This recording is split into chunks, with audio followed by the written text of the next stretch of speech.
when her billionaire husband kicked her out to marry a younger woman. He told her she could never have children. He took everything, leaving her with nothing but a broken heart. But 10 years later, she didn't just return to his world. She walked into his massive anniversary gala, owning his entire company, and holding the hands of 3 children who looked exactly like him. He thought he had destroyed her forever, but she just became his boss. Make sure you stick around until the very end to see exactly how she pulls off this unforgettable revenge. Before we dive into the story, please hit that like button and subscribe to the channel. Also, drop a comment below, letting me know where you are watching from today. I absolutely love seeing where in the world my viewers are tuning in from. Now, let's get started. The rain lashed against the towering windows of the Boston penthouse, blurring the city lights into cold, gray streaks. Eleanor sat perfectly still on the edge of the oversized mattress, her hands resting instinctively over her empty stomach. It had only been 3 days since the hospital, 3 days since the silence of the ultrasound room had shattered her entire world. The physical ache was a dull throb, but the silence in the apartment was deafening. The heavy oak door clicked open, and Richard walked in. He didn't loosen his silk tie. He didn't sit beside her. He didn't even look at her eyes. Instead, he dropped a thick manila envelope onto the duvet between them. The sound it made was sharp, final, and completely devoid of warmth. Eleanor stared at the envelope, her voice trembling as she asked him what it was. Richard adjusted his cuffs, his voice as calculated and steady as a boardroom negotiation. He told her they were divorce papers.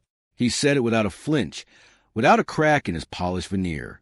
Eleanor's breath hitched.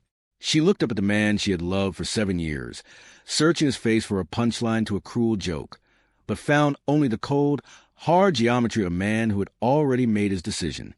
She asked him why, her voice breaking on the single syllable. Richard stepped back, distancing himself from her grief. He told her that he had spoken with her doctor privately that morning.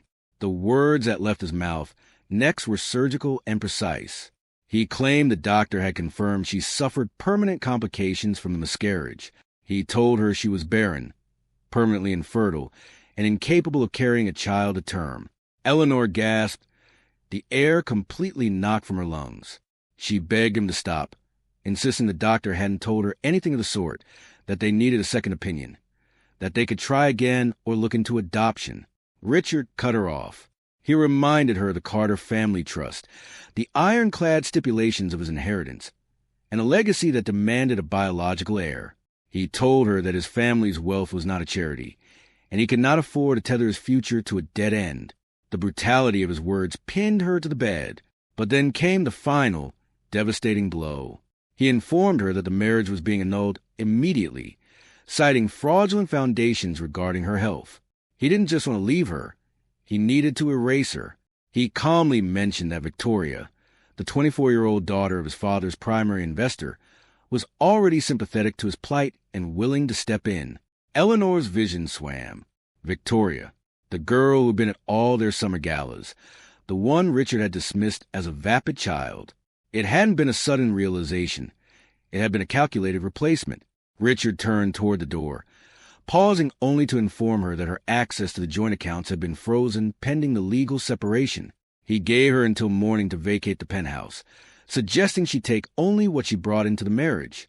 When the door clicked shut, Eleanor did not scream. She did not throw the crystal vases or tear at the imported sheets. She stood up, her body trembling with a mixture of profound betrayal and physical weakness. She walked to the closet and bypassed the designer gowns and diamond necklaces Richard had bought to dress her up for his investors. From the very back, she pulled out the worn leather duffel bag she had arrived in 7 years ago. She packed 3 pairs of jeans, a few sweaters, and her own dignity. As the dawn broke over Boston, casting long, freezing shadows across the marble floors, Eleanor walked out the front door. She stepped into the bitter morning wind with nothing to her name, leaving behind a ghost of a life, stepping into an unknown void.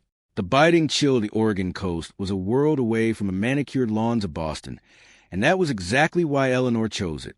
She stepped off the Greyhound bus in a small, fog-draped town where the scent of salt and pine replaced the suffocating perfume of high society. with only the cash she had managed to scrape together from selling her wedding ring at a pawn shop 2 states back. She rented a modest room above a bakery. She spent her first few weeks in a blur of survival, shedding the skin of the woman she used to be. But the exhaustion she felt wasn't just from the physical labor of starting over. It was a bone-deep weariness that made her dizzy, culminating one rainy Tuesday when she collapsed right in the middle of the local grocery aisle. The town clinic was a small, brightly lit room that smelled strongly of antiseptic. The elderly doctor, a kind-eyed man with a gentle demeanor, reviewed her blood work and the ultrasound images with a puzzled expression. When he finally turned to her, he didn't deliver the devastating news of a permanent complication that she was bracing for. Instead, he smiled warmly and told her she was pregnant. Eleanor froze, the words echoing in her mind like a foreign language. She tried to explain the previous specialist diagnosis, the supposed infertility that had ended her marriage, but the local doctor gently shook his head, turning the monitor toward her. He pointed to the screen, his voice steady and clear as he explained that she wasn't just carrying one child, but 3 strong, distinct heartbeats. Triplets. The air completely left the room. Eleanor stared at the flickering gray screen, her mind racing back to Richard's cold eyes and the impeccably dressed specialist in Boston. The horrific truth settled over her like a heavy, suffocating blanket. Richard hadn't just left her. He had orchestrated a monstrous lie. Whether he had paid off the doctors or manipulated the medical records himself, he had manufactured her infertility to trigger the annulment clause, clearing the path for his new, younger bride without giving Eleanor a dime of the trust. A fierce, blinding anger flared in her chest, quickly hardening into something much colder and far more dangerous. She placed a trembling hand over her stomach, making a silent, unbreakable vow in that sterile room. These children would never know the cruelty of the Carter family. She would protect them with every breath in her lungs, even if it meant tearing the world apart with her bare hands. But vows didn't pay for prenatal vitamins or rent. Eleanor needed work, and the town was small. That was how she found herself standing in the dusty aisles of the local hardware store, facing Arthur. He was a mountain of a man with silver hair and a perpetual scowl, a retired shipping magnate who had traded corporate boardrooms for the quiet life of selling nails and timber. He didn't ask about her past or the exhaustion etched into her face.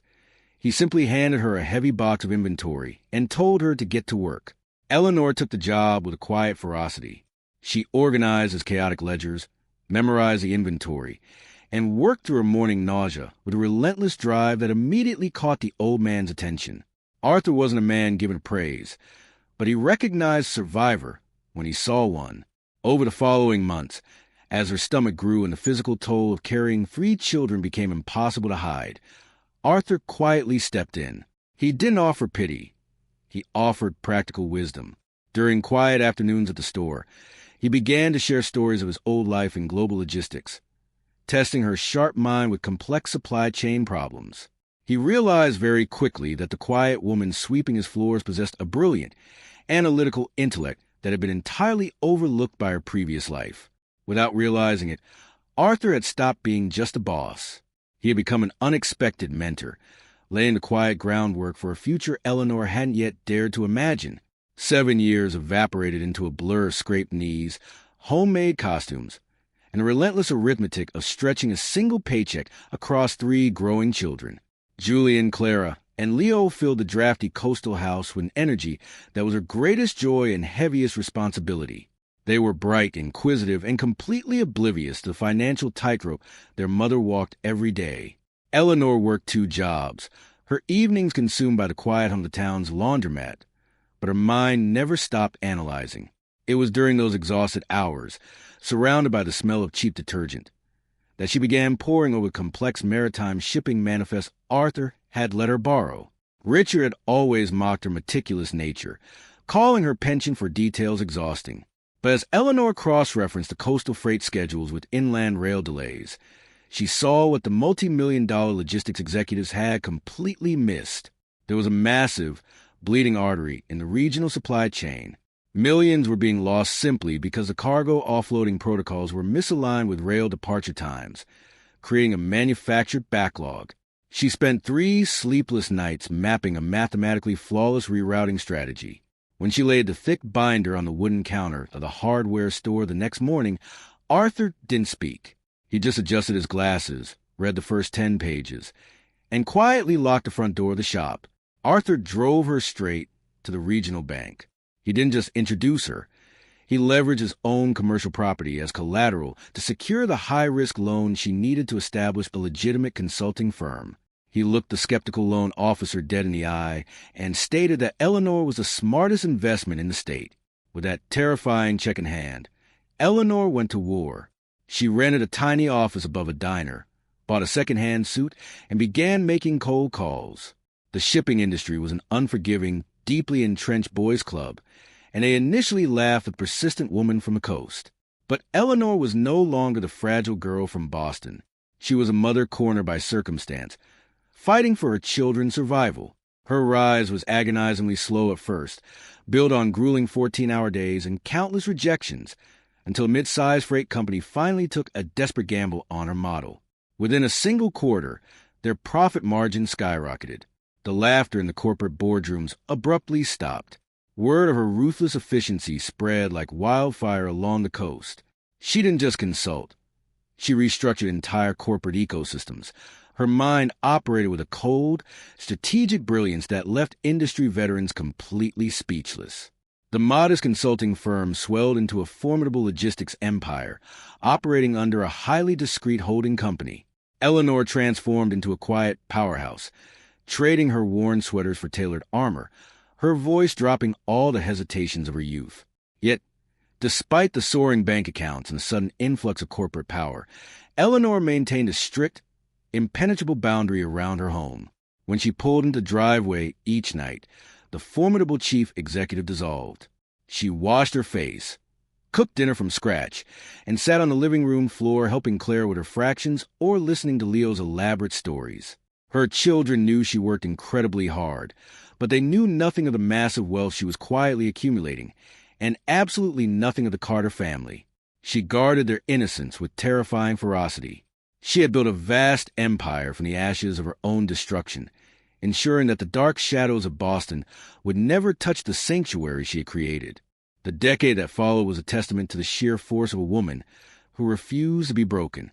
10 years after walking out of the Boston penthouse with nothing but a duffel bag, Eleanor sat in the minimalist, glass-walled office overlooking the Portland skyline. She was no longer a consultant working out a diner. She was the sole, anonymous architect of Apex Holdings, a monolithic supply chain empire that quietly dictated the movement of goods across the western seaboard. Her name was never in the press, her face never in the trade magazines. She operated from the shadows by design, protecting her peace and her children with a fortress of non-disclosure agreements and proxy boards. It was a rainy Thursday morning when the past finally caught up to her. Her executive assistant, a sharply dressed young man who knew better than to interrupt her focused hours, cautiously entered her office. He carried nothing but a single, thick envelope. It was not standard corporate mail. It was crafted from heavy, cream-colored cardstock, sealed with an ornate crimson wax stamp that Eleanor recognized instantly. The air in the room seemed to drop 10 degrees. She dismissed her assistant with a quiet nod, her fingers hovering over the seal. The Carter family crest stared back at her, arrogant and unchanged. She broke the wax. Inside was a lavish gold-leaf invitation to the 10th anniversary gala of the Carter Logistics Trust, to be held at the most exclusive ballroom in Boston. But it was not the printed text that made Eleanor's stomach twist into a cold, hard knot. Slipped behind the formal card was a handwritten note on Richard's personal stationery. She recognized the sharp, aggressive slant of his handwriting immediately. He had maliciously tracked down the old post office box she had opened during her darkest, most desperate months in Oregon, fully intending for the forwarded mail to find its way to a struggling, defeated woman. The note was brief, dripping with the same condescension that had defined the end of their marriage. He wrote that he hoped the years had been kind to her simple life on the coast, and that Victoria and he would love for her to attend the celebration. He even had the gall to include a postscript, offering to cover her economy airfare, so she could finally witness what true legacy looked like. Eleanor read the words 3 times. Her hands did not shake.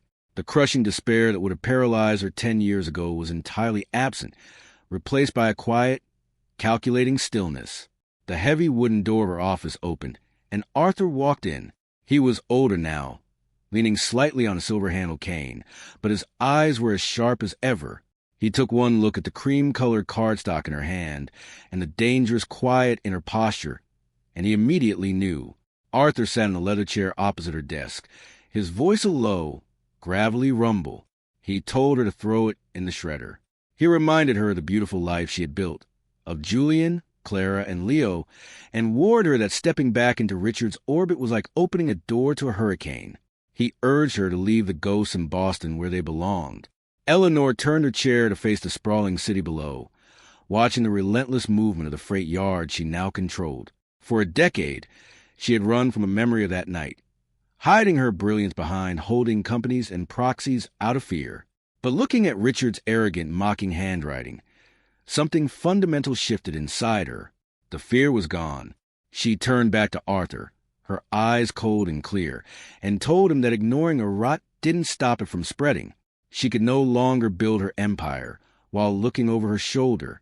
It was time to show Richard Carter exactly what a true legacy looked like. Eleanor did not react to the invitation with tears or outrage. Instead, she turned to the one weapon Richard had completely underestimated during their marriage, her brilliant, meticulous mind. Before she even considered a response, she needed to know exactly what kind of man she was dealing with a decade later. She summoned her elite team of forensic accountants, the quiet, ruthless professionals who guarded the financial borders of Apex Holdings. She gave him a single target, instructing him to strip the Carter Logistics Trust down to its absolute foundation.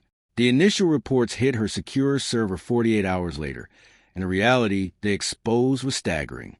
Richard's vaunted family empire was nothing more than a hollow, decaying shell. Years of arrogant mismanagement, catastrophic investments, and blind ego had bled the generational trust completely dry.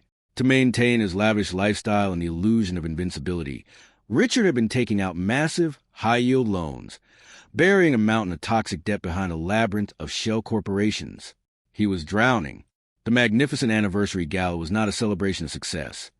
It was a desperate, glittering smokescreen designed to lure in unsuspecting investors before the banks inevitably called in their notes. But Eleanor was not satisfied with the corporate overview. She ordered her team to dig deeper, directing them to pull Richard's private expenditures from the exact quarter of their divorce. It took another day to bypass the offshore firewalls, but when the encrypted file finally opened on her screen, the blood turned to ice in her veins. There it was, a massive, highly classified wire transfer sent exactly 3 days before her devastating final clinic visit in Boston. Eleanor traced the routing numbers directly to the private accounts of the elite fertility specialist who had diagnosed her. The horrifying truth clicked into place with sickening clarity. The Carter Family Trust had an ironclad legal stipulation. Richard could only unlock the principal wealth if he produced a biological heir, or if his spouse was medically certified as permanently incapable of doing so, which allowed for a rapid, penalty-free annulment. Richard hadn't just wanted a younger, wealthier wife. He had needed immediate capital to cover his earliest financial blunders. He had bought a falsified medical diagnosis, manipulating Eleanor into believing her body had failed her, all to execute a legal loophole and discard her without a dime.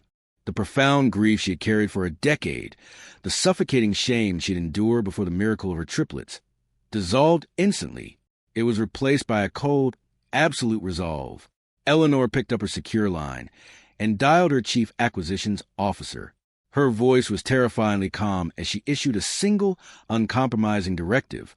Over the next 72 hours, Apex Holdings moved like a silent predator through the global financial markets.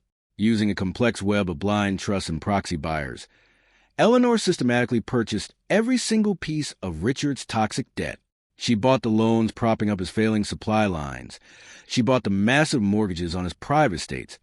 And she bought the commercial paper on the very building where his gala was scheduled to take place.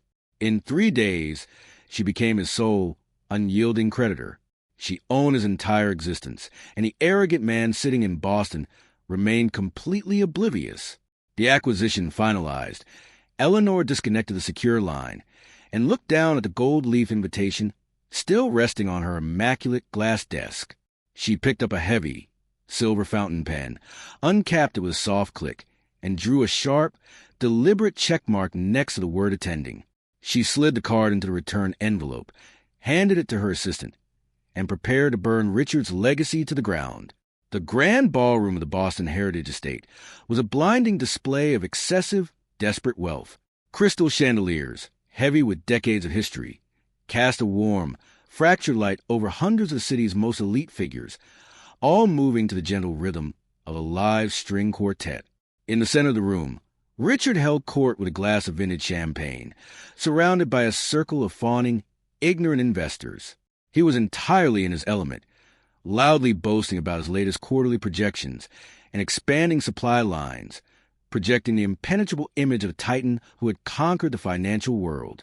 At his side stood Victoria, draped in an ostentatious display of heavy diamonds, hanging onto his arm and parading her elevated status to anyone who would look. Richard occasionally glanced toward the towering mahogany doors at the far end of the hall, a cruel, anticipatory smile playing on his lips. He had sent that golden invitation as a calculated, malicious insult. He fully expected Eleanor to walk through those doors looking weathered, defeated, and utterly overwhelmed by the sheer magnitude of the life she had lost. He wanted his wealthy peers to see the impoverished, broken ghost of his past, a living testament to his own superiority and the absolute, ruthless necessity of the choices he had made a decade ago. When the heavy brass handles turned and the doors finally opened, there was no grand announcement, but the shift in the room was immediate and palpable. The lively, arrogant hum of conversation near the entrance abruptly died, the silence rippling outward like a wave until even the string quartet seemed to falter in their rhythm. Richard turned his head, his patronizing smile freezing instantly on his face. Eleanor did not look like a ghost. She walked into the ballroom with the effortless, devastating grace of a monarch returning to claim a stolen throne.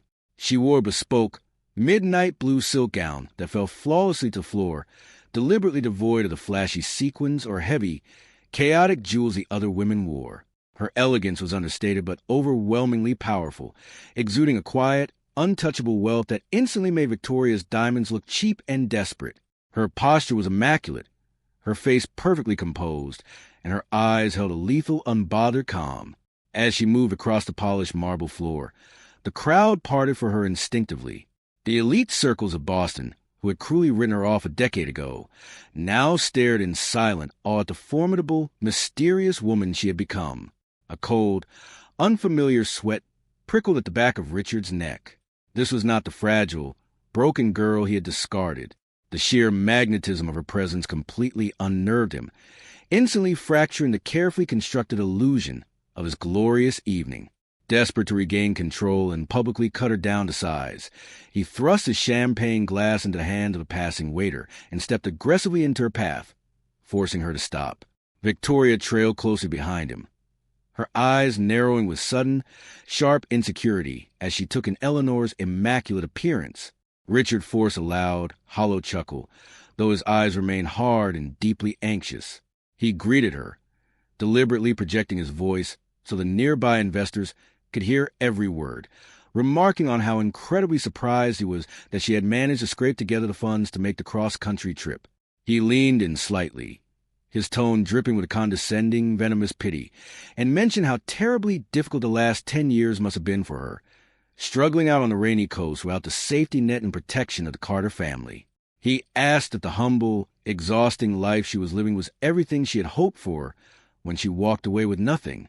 Eleanor did not flinch. She did not raise her voice, nor did she break his gaze.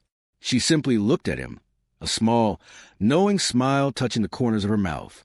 With a voice as smooth and cold as polished ice, she thanked him for his profound concern. She assured him that she had learned exactly how to build a safety net of her own, one far stronger than anything he could have provided. She let the silence stretch for a terrifying second, her eyes cutting right through his hollow bravado, making him feel remarkably small in his own ballroom. The silence between them stretched, thick and suffocating, until Richard forced a harsh, patronizing laugh. He shifted his weight, attempting to reclaim the high ground by surveying the empty space immediately around her. He asked, his voice dripping with mock sympathy, if she was really braving such a monumental evening entirely alone. He leaned closer, his tone turning sharp and deliberately cruel, asking if she hadn't managed to find a single companion in all her years out on the coast willing to stand by her side among Boston's finest. Victoria smirked, adjusting the heavy diamond necklace resting against her collarbone, clearly relishing the intended humiliation of a woman she viewed as completely irrelevant. Eleanor did not shrink from his gaze. Her smile remained perfectly polite, yet it carried the terrifying, silent weight of a loaded weapon. She softly replied that she would never dream of walking into a room like this alone, not when she had the absolute best of company waiting to join her. Without breaking her deadlocked eye contact with Richard, she raised a single, graceful hand and gave a subtle, deliberate nod toward the towering mahogany doors at the entrance of the ballroom. The heavy brass handles turned once more. The massive door swung open, the sheer force of the entrance completely stalling the string quartet in the middle of the measure. Arthur stepped over the threshold first. The retired magnate wore a sharply tailored tuxedo, resting his weight on his silver-handled cane, projecting an aura of rugged, unyielding authority that instantly demanded respect. But it was not Arthur who caused the breath to collectively leave the room. Flanking the old man were three immaculate, poised 10-year-old children. Julian, Clara, and Leo walked with a quiet, synchronized discipline that was mesmerizing. They were dressed with impeccable, understated elegance. The boys in dark, bespoke suits, and Clara in a beautiful midnight blue dress that perfectly matched her mother's gown. But as they stepped fully into the harsh light of the crystal chandeliers, the ballroom did not just fall silent. It practically froze in suspended animation. Richard turned to look. The color drained from his face so rapidly he looked as though the blood had been physically siphoned from his veins. The vintage champagne glass slipped from his slackened fingers, shattering violently against the polished marble floor, the sharp, crystalline crack echoing to the dead quiet of the hall like a gunshot. He was not looking at strangers. He was looking at ghosts. Julian and Leo possessed the exact, undeniable features of Richard's late father, the sharp, commanding jawline, the piercing, deep-set eyes, and the distinct, patrician brow that had defined the Carter dynasty for over a century. Even Clara carried the unmistakable, aristocratic bearing of his ancestors. There was absolutely no room for doubt, no possible space for denial. The medical impossibility of what he was seeing clashed violently with the undeniable, breathing reality standing right in the middle of his own ballroom. A low, feverish hum of whispers instantly erupted across the room, spreading like wildfire. The elite investors, the society matrons, and the corporate rivals all saw the terrifying truth simultaneously. The genetic resemblance was too severe, too undeniably perfect. Victoria took a stumbling step backward, her hand flying to her mouth as her eyes darted frantically between her trembling husband and the three stoic children. Panic, raw and absolute, seized Richard's chest. The carefully curated, billion-dollar illusion of his invincible life was unraveling, in real time, beneath the ravenous murmurs of his peers. Breathing heavily, his eyes wide and wild with desperate terror, he lunged forward and grabbed Eleanor's arm. His grip was tight, frantic, completely devoid of any former arrogance. Through clenched teeth, he demanded that she come with him immediately, his voice a breathless, panicking hiss. He didn't wait for her permission. He pulled her away from the staring crowd, dragging her toward the heavy, soundproof oak doors of a private anteroom adjacent to the hall. He slammed the door shut behind them, cutting off the whispers, his face a mask of total terror, furiously demanding to know what kind of sick, twisted trick she was playing on him.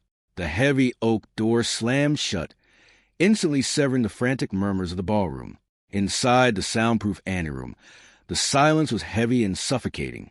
Richard paced like a caged animal, his chest heaving, his polished veneer completely shattered.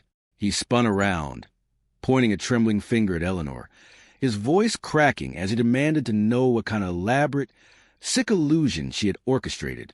He accused her of hiring actors, of finding children who shared a passing resemblance to his father just to publicly humiliate him on the most important night of his career. Eleanor did not move. She stood perfectly still in the center of the room, letting his frantic accusations crash against her like waves against stone. When his desperate rant finally sputtered into silence, she spoke. Her voice was not raised, but it carried the chilling, absolute weight of an executioner swinging a blade. She told him there was no trick, no illusion. She stated with a terrifying calm that Julian, Clara, and Leo were exactly 10 years old, and that the blood running through their veins belonged undeniably to him. She watched his eyes widen as the reality of the timeline hit him. The realization that she had been carrying his children on the very day he threw her out of their penthouse. For a fraction of a second, something like shock flickered across his face, but it was rapidly consumed by a dark, arrogant fury. Cornered and panicked, Richard defaulted to the only weapon he had ever truly known. He took a threatening step toward her, his voice dropping into a vicious sneer. He told her she had made the greatest mistake of her life by bringing them here. He boasted that he was a Carter, that the city of Boston belonged to him, and that his legal team would absolutely obliterate her. He promised to drag her through the courts until she was completely destitute, ensuring he would take full custody of his rightful heirs, and she would never see them again. He laughed, a harsh, desperate sound, reminding her that she was nothing but a struggling woman from the coast, completely powerless against the limitless wealth of his family trust. Eleanor let the echo of his laughter die in the room. She did not show a singular ounce of fear.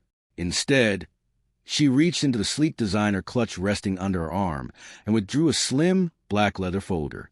She did not throw it. She placed it deliberately on the polished mahogany table, separating them, and slid it toward his trembling hands. She instructed him to open it. Richard looked at the folder as if it were a coiled snake, but his arrogance forced him to snatch it up. He flipped it open. The documents inside were heavily redacted financial summaries, bank transfers, and foreclosure notices. His eyes darted across the pages, his confusion rapidly warping into absolute horror as he recognized the private account numbers, the staggering sums of his hidden, toxic debt, and the legal transfer of every single loan to a single, monolithic entity named Apex Holdings. Eleanor watched the exact moment his soul left his body. Her voice dropped to a quiet, lethal whisper as she delivered the final blow. She told him he had no wealth left to threaten her with.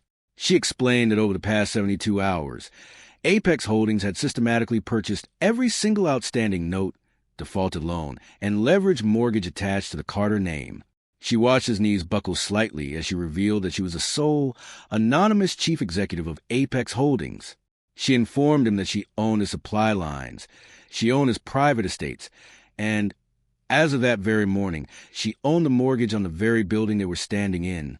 She looked the utterly broken man in the eyes and promised him that he would never touch her children, because he was no longer a titan of industry, but simply a man who owed her everything. Before Richard could even attempt to process the catastrophic reality of the documents clutched in his trembling hands, the heavy brass handle of the anteroom door turned with a violent click.